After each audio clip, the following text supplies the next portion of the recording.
Hello प्यारे बच्चों, कैसे हैं आप प्यारे बच्चों। आज हम करेंगे आपकी क्लास 10th का मैथ का स्मार्ट 3 पॉइंट का होमवर्क 29/7/2021 का। बच्चों फर्स्ट क्वेश्चन है, निम्न कथनों में से सत्य असत्य कथन चुनिए। तो आपको बताना है कि कौन सी लाइन सही है कौन सी गलत है। सही है तो हम सत्य लिखेंगे, अगर गलत है तो असत्य लिखेंगे। तो फर्स्ट है बच्चों, सभी परिमेय संख्याएं पूर्णांक संख्याएं होती हैं। तो बच्चों ये बिल्कुल राइट है, तो यहाँ सत्य लिखेंगे। सेकंड है, सभी वास्तविक संख्याएं परिमेय संख्याएं होती है। तो ये बच्चों आएगा असत्य, गलत बात है। थर्ड है, सभी परिमेय संख्याएं वास्तविक संख्याएं होती है। तो ये सत्य है बच्चों, सही है। अगला है डी बच्चों, सभी पूर्णांक संख्याएं प्राकृतिक संख्याएं होती है। तो ये असत्य है।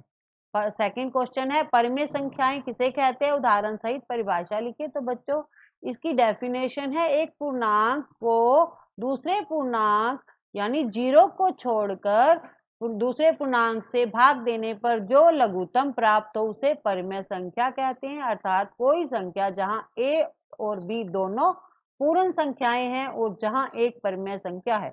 इसका उदाहरण है बच्चों 3/7, 1/2 या 5/4। नेक्स्ट है बच्चों थर्ड, यूक्लिड विभाजन प्रेम्यता का कथन लिखिए। तो बच्चों इसका आंसर है, यदि a तथा b कोई दो धनात्मक पूर्णांक है तथा a b से बड़ा है तथा a को bq प्लस r के रूप में लिखा जा सकता है, जहां q तथा r पूर्ण संख्या है। अर्थात a बराबर bq प्लस r, जहां प्रत्येक o lesser than equal r greater b।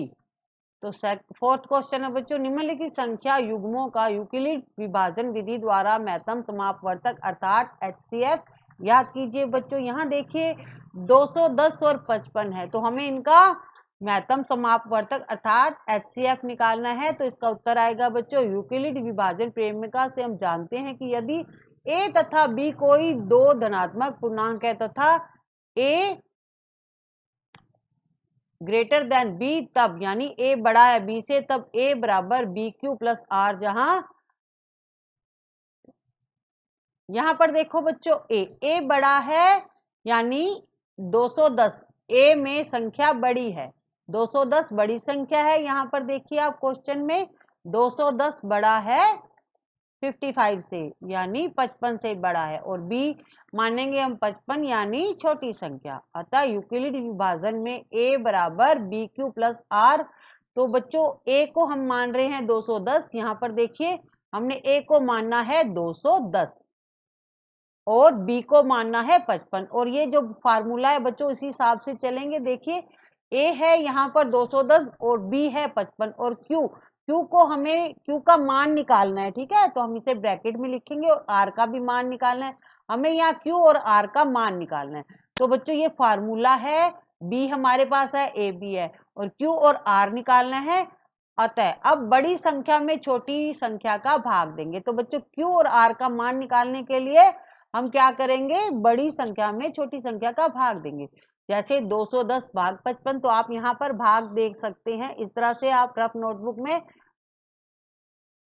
आप यहाँ 55 लिखेंगे। जब आप बच्चों इसको भाग करेंगे तो आपका जो आंसर आएगा वो 4 आएगा, 4 आएगा, ठीक है। अतः 210 बराबर 55, बी आ गया हमारा 55 और क्यू, ये बच्चों भागफल आया आपका, भागफल 4 आया है तो Q आया है, ये है भागफल को हम बोलेंगे Q। तो Q को हम ब्रैकेट में लिख देंगे प्लस R, रिमाइंडर कुछ भी नहीं बचा बच्चों, शेषफल कुछ भी नहीं बचा, 0 आया है। तो क्या करोगे, R के स्थान पर लिख दोगे, ठीक है। 0 क्या है, R है। जब आप भाग करोगे तो आपको आंसर मिल जाएगा। अतः Q कितना है हमारा 4 है और R कितना है 0। अतः B का मान 55 आएगा, यानी लास्ट में हमने किससे भाग दिया था, 55 का भाग दिया था 2 से, ठीक है। तो यहाँ पर HCF क्या हो जाएगा, 55 हो जाएगा। तो इसका आंसर क्या आएगा, 55। अब बच्चों सेकंड है इसी का ही, फोर्थ क्वेश्चन का, 420 और 130 का हमें HCF निकालना है। तो प्रश्न के अनुसार बच्चों a कितना है 420, जो कि एक बड़ी संख्या है, और b है 130 जो कि छोटी संख्या है। अतः यूक्लिड विभाजन के अनुसार बच्चों ये फार्मूला ऊपर भी लगाया था हमने, a बराबर b Q प्लस R। तो A हमने कितना माना है 420, तो हम 420 लिखेंगे यहाँ, और B कितना मानना है 130 मानना है, तो 130 यहाँ लिखेंगे। हमें Q और R का मान निकालना है, ठीक है, मान निकालना है। Q और R का मान प्राप्त करने के लिए भाग विधि का उपयोग करेंगे, भाग करेंगे। जैसे आप भाग करोगे बच्चों, तो आपको 420 में 130 का भाग देना, ठीक है। तो 420 को आप लिखोगे अंदर, क्योंकि बड़ी संख्या अंदर आती है, छोटी बाहर आती है। जब बच्चों आप भाग करोगे तो इसका भागफल आपका 3 आ जाएगा और शेषफल यानी 30 रह जाएगा। हमें क्या चाहिए, हमें R0 चाहिए। जब तक R0 नहीं आता तब तक हमें ये स्टेप करते जाना है, ठीक है। अतः जब आप भाग दोगे तो 3 तो भागफल आ जाएगा और शेषफल आ जाएगा 30।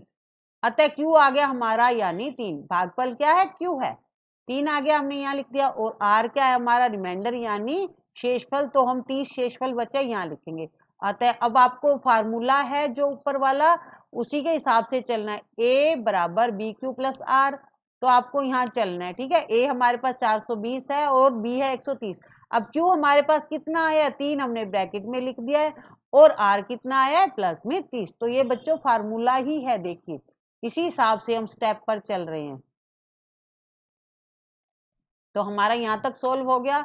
अब बच्चों स्टेप सेकंड हमें चाहिए R पर 0। तो जब तक 0 नहीं आता ये स्टेप चलते रहेंगे। अब A कितना है हमारा बच्चों, 130, और B को हम 30 मानेंगे। वाह, 130 में 30 का भाग देंगे। अब A को हम 130 मान रहे हैं और B को 30 मान रहे हैं। 130 में हम भाग देंगे 30 का, तो भाग जब आप भाग दोगे बच्चों 130 इस तरह से, तो आपका भागफल यहाँ पर 4 आ जाएगा और शेषफल 10 आएगा। आप करके देखिएगा बच्चों, आपको आंसर मिल जाएगा, ठीक है। तो भागफल कितना हो गया, Q हो गया, और शेषफल मतलब R। अब Q हमारे पास 4 आ गया और R हमारे पास 10 आ गया, अर्थात Q 4 और R 10 है। अतः यूक्लिड प्रेमिका से 130 बराबर, तो ये फार्मूला है बच्चों A बराबर BQ प्लस R वाला फार्मूला चल रहा है हमारा, ठीक है। A हमारे पास 130 है, हमने माना था ऊपर A को 130 और B माना था 30, और Q के स्थान पर हमें मिला है 4, तो हम 4 लिखेंगे, और R के स्थान पर हमें मिला है 10, तो यहाँ हम लिखेंगे 10। ओके, अब बच्चों स्टेप थर्ड चलेंगे। अभी भी हमारे पास R0 नहीं आया है, तो थर्ड स्टेप करेंगे। A हम मानेंगे 30 को और B मानेंगे 10 को। A माना है 30 को और B माना है 10 को, और वह 30 में 10 का भाग देंगे। जब आप भाग दोगे 30 का 30 में 10 का, तो आंसर आपका आएगा 30, क्योंकि 10 दाया 30 होता है। तो बच्चों ये भागफल है 3 यानी Q, ठीक है 3। अब देखो यहाँ कुछ भी शेष नहीं बचा, R हमारा कुछ भी नहीं बचा। आप भाग दे के देख सकते हैं इस तरह से, 10 दाया 30, तो 0 यहाँ पर रिमाइंडर यानी R कितना आया है, 0 आया है, ठीक है। तो अब हमारा यहाँ पर ये वाला जो क्वेश्चन था वो फिनिश होता है, कंप्लीट होता है। अतः यूक्लिड प्रेमिका से 30 बराबर 10 प्लस 30 हमारा A था, और B हमारा 10 था, 3 हमारा Q है, प्लस रिमाइंडर हमें हमें 0 मिल गया है, ठीक है। अतः यहाँ R 0 है, अतः HCF होगा बराबर 10। ये हमारा आंसर हो गया। ओके, तो आपको इसी तरह से हर सवाल करना है। थर्ड बच्चों इसी का थर्ड क्वेश्चन था 75 और 243 का। यहाँ पर ए देखो बड़ी संख्या आएगी, ठीक है, 243 आएगी बड़ी संख्या और बी आएगा 75 छोटी संख्या है जो भी। स्टेप वही चलना है बच्चों, हमें ओनली डिजिट हमारी चेंज होती जा रही है यूक्लिड प्रेमिका से, यानी ई। फार्मूला बच्चों ऊपर वाला ही है, ए बराबर बी क्यू प्लस आर से। तो यहाँ पर देखो ए मानेंगे 243 को और बी है 75, हमने ऊपर माना है, आप देख सकते हो ये 243 है और बी है 75 75। अब क्यू और आर का मान हमें निकालना है। अब क्यू और आर का मान प्राप्त करने के लिए ए में बी का भाग देंगे, यानी 243 में 75 का भाग देंगे। जब भाग दोगे बच्चों आप, तो आपका भागफल आ जाएगा 3, भागफल आ जाएगा 3 यानी क्यू हमें मिल गया 3, और शेषफल हमारा यानी आर रिमाइंडर हो जाएगा 18, शेषफल 18 बचेगा। जब आप रफ में भाग दोगे, भाग आप दीजिएगा, आप बड़े बच्चे हो, ओके, तो आपको भी करके देखना चाहिए कि मैम का आंसर सही है या गलत है। तो आप भाग करिएगा, फिर देखिएगा कि आपका रिमाइंडर इतना आता है नहीं आता, आर इतना आता है या नहीं आता, ठीक है। अब क्यू मिला है हमें 3 और रिमाइंडर यानी आर मिला है 18। तथा यूक्लिड प्रेमिका से ए के स्थान पर 243 बराबर बी के स्थान पर 75 लिखेंगे और क्यू के स्थान पर कितना लिखेंगे 3 लिखेंगे प्लस 18 आर के स्थान पर क्या लिखेंगे 18 तो आर के स्थान पर हम लिखेंगे 18। अब हम सेकंड चलेंगे क्योंकि आर के स्थान पर हमारा क्या आया है 18 आया है, हमें क्या चाहिए 0 चाहिए। जब तक 0 नहीं आता तब तक हम आगे चलते रहेंगे। अब ए के स्थान पर हम 75 मानेंगे और बी के स्थान पर 18 मानेंगे तथा 75 में 18 का भाग देंगे। जब आप भाग देंगे 75 में 18 का तो भागफल यानी क्यू आ जाएगा 4 और शेषफल यानी आर आएगा 3। अतः यूक्लिड प्रेमिका में 75 ए मानना था हमने, बी के स्थान पर था 18 और क्यू हमें कितना मिला है 4 मिला है और आर के स्थान पर 3 मिला है। अभी भी हमें आगे चलना पड़ेगा तो स्टेप थर्ड लेना पड़ेगा।